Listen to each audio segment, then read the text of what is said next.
Hello friends, welcome again to the session of freehand sketches. Last session we have finished with different types of locking elements, okay, and then we have finished also the different types of foundation bolts also. So after that the next session belongs to the riveted and welded joints, okay.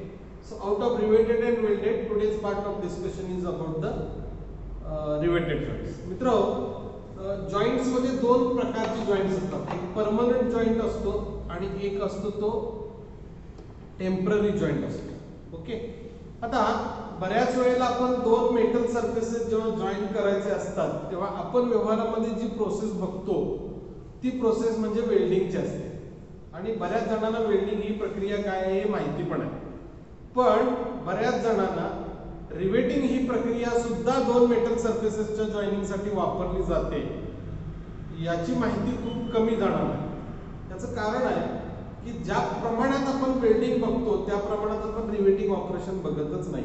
तर मित्रो लक्षात घ्या, riveting ही permanent joining metal joining operation आहे, बरोबर, आणि welding ही permanent नाही आहे, इट इज अ टेम्पररी. का नाही आहे तर वेल्ड हा नंतर तुटतो, बरोबर आहे की, आणि दोन मेटल सरफेसेस जे जॉईन केले ते एकमेकांपासून अलग सुद्धा होतात.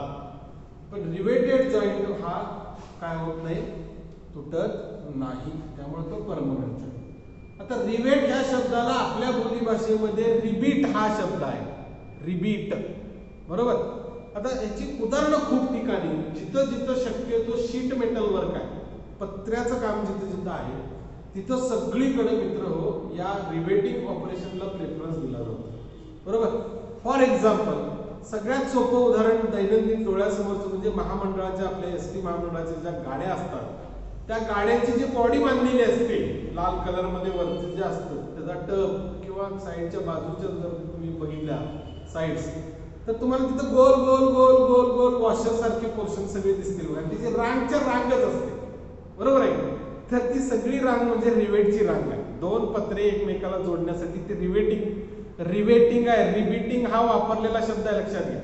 तर रिवेटिंग हे ऑपरेशन, तर हे रिवेटिंग ऑपरेशन जे आहे हे रिवेटिंग ऑपरेशन वरून त्याचे डिफरंट टाइप्स ऑफ जॉइंट्स आहेत रिवेटेड जॉइंट्स मध्ये.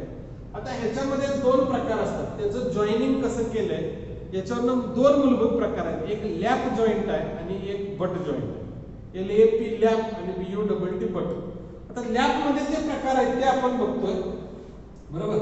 तर त्याच्यामध्ये double riveted lap joint, double riveted zigzag type, म्हणजे रिवेटची जर तुम्ही संख्या अशी झिगझॅग तुम्हाला पाहायला मिळाली, लोकेशन जर झिगझॅग मिळालं तर तो झिगझॅग. ट्रिपल रिवेटेड, तीन रिवेट असतात, डबल असेल तर दोन असतात. ट्रिपल रिवेटेड मध्ये परत झिगझॅग लॅप जॉइंट आहे. सिंगल रिवेटेड लॅप जॉइंट इथून परत सुरुवात होते, म्हणजे सुरुवात त्याची सिंगल रिवेटेड, डबल रिवेटेड दुसरा, तिसरा double riveted zigzag, triple riveted lap joint म्हणजे तो चेन टाइप, सरळ एकसारखा आला की चेन, परत ट्रिपल रिवेटेड झिगझॅग, अशा पद्धतीचे लॅप जॉइंट मधले प्रकार. आणि असेच बट जॉइंट मध्ये आपण बघणार. तर मित्रो सगळ्यात पहिल्यांदा आपण रिवेटिंग काय आहे ते बघूया. तर riveted joints are permanent fasteners used for manufacturing of boilers. Boiler साखर कारखान्यामध्ये जे बॉयलर्स असतात त्याच्यात स्टीम तयार केली जाते, पाण्याची वाफ तयार केली जाते.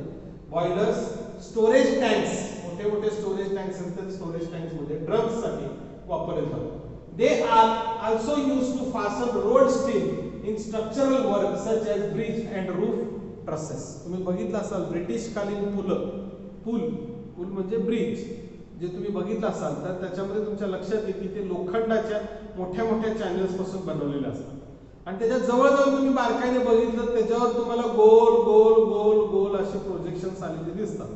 तर ती मित्र प्रोजेक्शन्स नसून ते पूर्णतः रिवेटिंग ऑपरेशनच आहे. म्हणून रोल्ड स्टील, जे स्टील रोल्ड स्टील प्रकारामध्ये येतं तर त्याच्या सुद्धा जॉईनिंगसाठी रिवेट जॉइंट्स हे परमनंट जॉइंट्स मध्ये पण काय केले जातात, यूज केले जातात. तर अशा पद्धतीचे हे रिवेट्स आहेत आणि त्याचे टाइप्स ऑफ जॉइंट्स मध्ये दोन प्रमुख प्रकार आहेत, एक लॅप जॉइंट आणि एक बट जॉइंट. लॅप मध्ये सिंगल रिवेटेड, डबल रिवेटेड, परत झिगझॅग त्याच्यामध्ये आणि चेन टाइप. मग डबल रिवेटेड नंतर ट्रिपल रिवेटेड असे त्याच्यामध्ये फरक आहेत. आपण बघूया पहिला जो आहे तो म्हणजे single riveted lap joint. Lap याचा अर्थ एकमेकावर दोन प्लेटा टाकायच्या, शीट मेटल असतील किंवा धातूच्या दोन प्लेट असतील एकमेकावर टाकायच्या, that is called as a lapwing. त्याला काय म्हणायचं? Lapwing operation. बरोबर. आता तुमच्या इथे लक्षात येतं का बघा, दोन प्लेट सरफेसेस एकमेकावर लॅप आहे. एक हा आहे, हा जो दाखवलाय ना एवढा इथे, पण हा डॉटेड का दाखवला आहे तर याच्यावर ही दुसरी प्लेट आली ना, ही दुसरी प्लेट आली. याचा अर्थ या खालच्या प्लेटचा ऑलमोस्ट 3/4 पोर्शन ही दुसऱ्या प्लेटनं त्याच्या ओव्हरलॅप केलेला आहे, म्हणून याला म्हणायचं लॅप जॉइंट. आता गणित लक्षात आलं तुम्हाला, लॅप हा काय प्रकार आहे. आता या दोन प्लेट सरफेस एकमेकाला जोडायचे आहेत मला, त्या जोडण्यासाठी मी इथं एक आणि इथं एक रिवेट मारलेला आहे.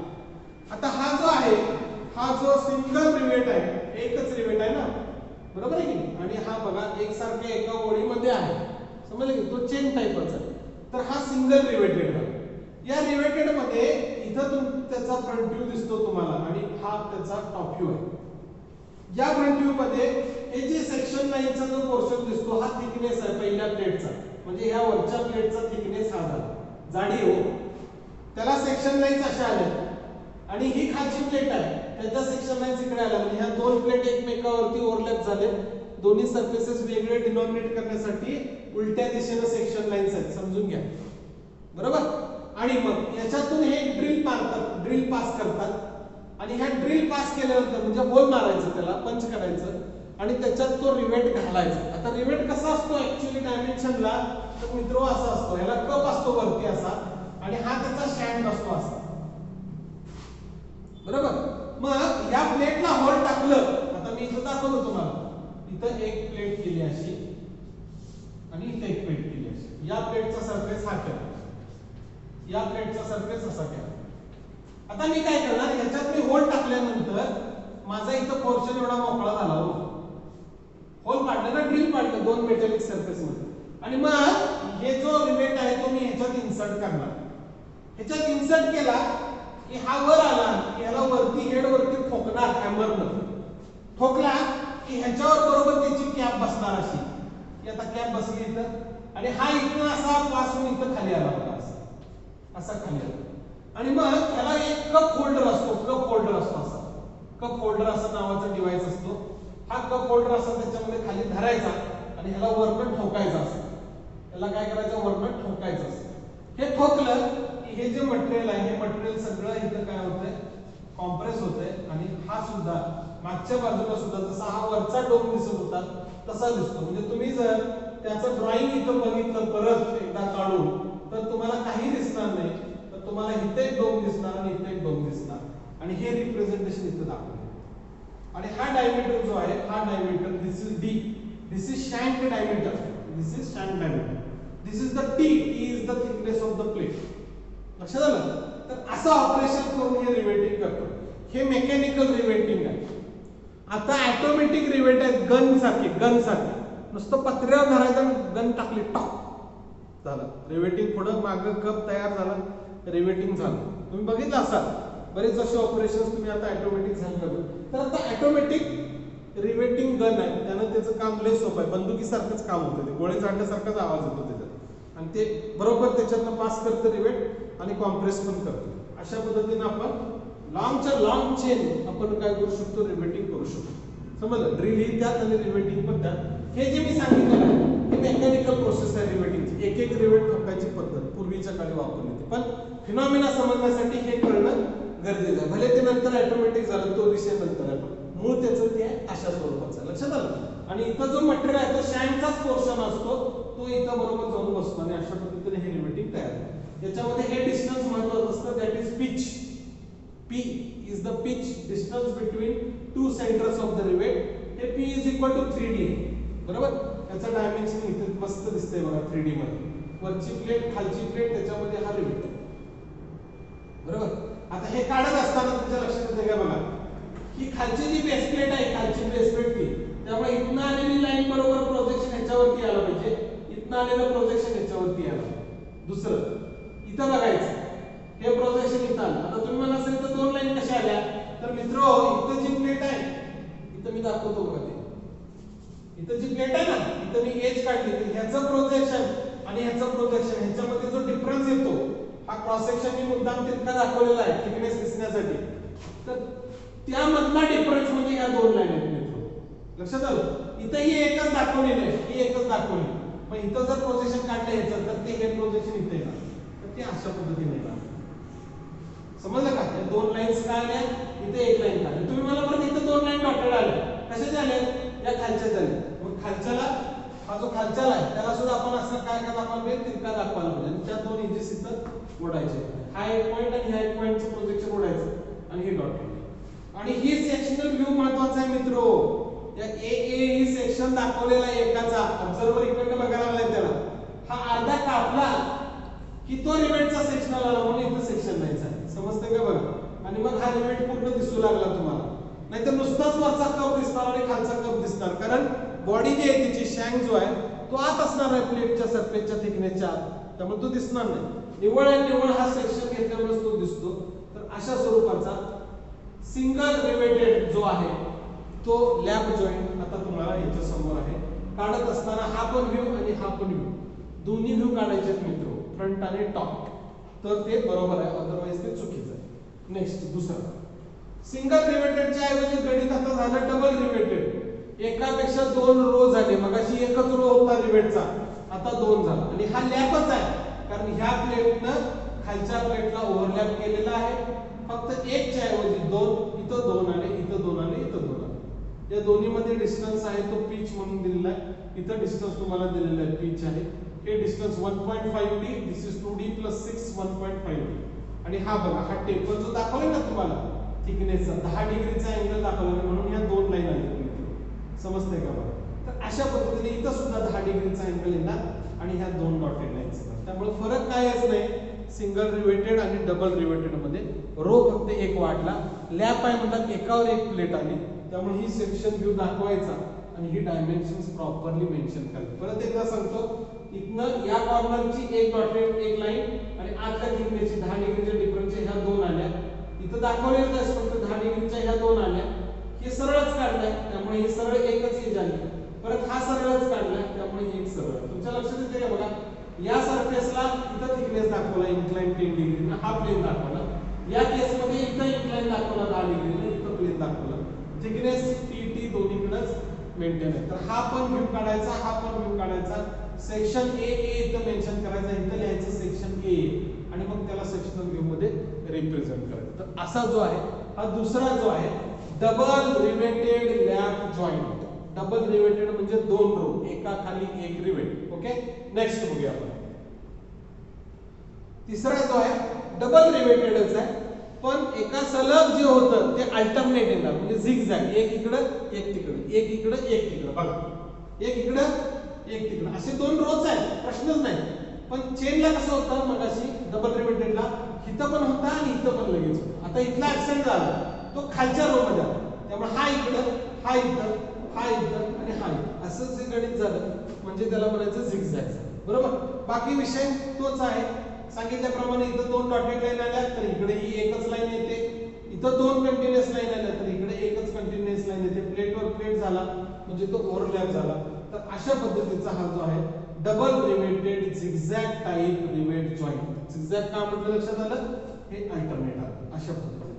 Okay, pitch P, this is the distance between two rivets, 0.5p हे डिस्टन्स, हे 1.5d 2d 1.5d, this is tt. He dimension सगळे ऍज इट इज त्याच्यामध्ये आली पाहिजे. मित्र, सेक्शन इथे घेतलाय त्यामुळे हा इथं सेक्शन मध्ये दिसतो पूर्ण, पण इथं कुठलाही रिवेट कट होत नाही, कारण त्या सेक्शनला याच्या पाठीमागे राहतो, म्हणून इथं याचा डायमीटर शँक डायमीटर दिसला नाही, नुसते दोन कपच दिसले.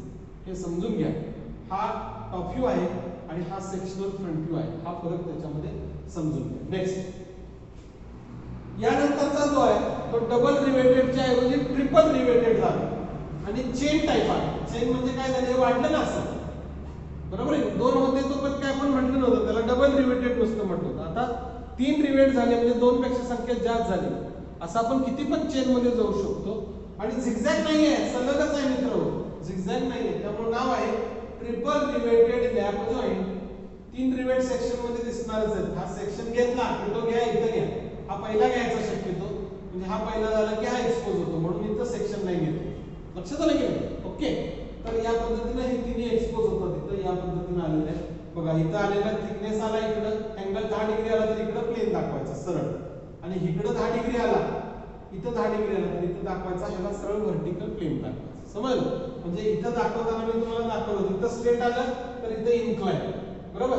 आता इथं काय होणार, इथं इन्क्लाइन येणार आणि इथं काय येणार, स्ट्रेट येणार. असा सरफेस दाखवायचा प्रयत्न करायचा. म्हणजे हा जो डिफरन्स आहे हा डॉटेड लाईन आणि कंटिन्युअस लाईन मधला तुम्हाला दिसतो. तर हा जो होता ट्रिपल रिवेटेड लॅप जॉइंट, त्याला आपण काय म्हटले, चेन टाइप. बेसिक एकच आहे मित्र, फक्त संख्या रिवेटची वाढत जाते, याच्यावरच त्याचा फरक आहे. नेक्स्ट, आता ट्रिपल रिवेटेड सरळ झाला चेन मध्ये. आता ट्रिपल रिवेटेड झिगझॅग झाला, 3 मात्र करायचे पण झिगझॅग. हा झाला इकडं, इकडं झाला इकडं, हा झाला इथे इकडं, त्यामुळे हा रो. म्हणजे थोडक्यात हा रो आणि हा रो एक सारखा येतो आणि मधला रो तेवढा अल्टरनेट मध्ये जातो, म्हणून ट्रिपल रिवेटेड आहे, बरोबर. लॅपच आहे पण झिगझॅग असा. So this is called as a triple riveted lap joint, किंवा त्याला आपण काय म्हणतो, झिगझॅग टाइप. तर अशा पद्धतीनं याचा सुद्धा सेक्शनल व्ह्यू आपण जर काढला तर 2 एक्सपोज होतात रिवेट, हे 2 कट होणारे अर्धे अर्धे. त्यामुळे 2 ला इथं शँक डायमीटर तुम्हाला दिसायला, पण हा मधला इथं मागे राहतो, तो कट होत नाही, त्यामुळे त्याच्यामध्ये तुम्हाला सेक्शन लाईन्स येणार नाही. म्हणजे इथं तुम्हाला तो ब्लँक दिसणार नाही. ही वरची प्लेट आहे, ही खालची प्लेट आहे, याच्यामधला थिकनेस टी आहे, डिस्टन्स 2, याच्यामधलं पिच दाखवलेलं आहे पी. हा 2 मधला ऍडजस्टंट हा 0.5 पी दिलेला आहे. 1.5 डी, 2 डी, 2 डी आणि 1.5. अशा पद्धतीचं डिस्टन्स हे मेंटेन ठेवूनच याचं रिवेटिंग आपल्याला काय करावं लागतं. अदरवाईज मित्रहो, रिवेटचे जॉईंट्स हे परमनंट होत नाही. तुमच्या लक्षात येते का बघा, रिवेटेड जॉईंटला परमनंट जॉईंट होतात. म्हणजे या दोन्ही प्लेटला जर तुम्ही दोन्हीकडून अपोजिट फोर्सेस लावले तर रिवेट आपली जागा सोडत नाही मित्र. तर ते पत्रा काय होतो, फाटतो.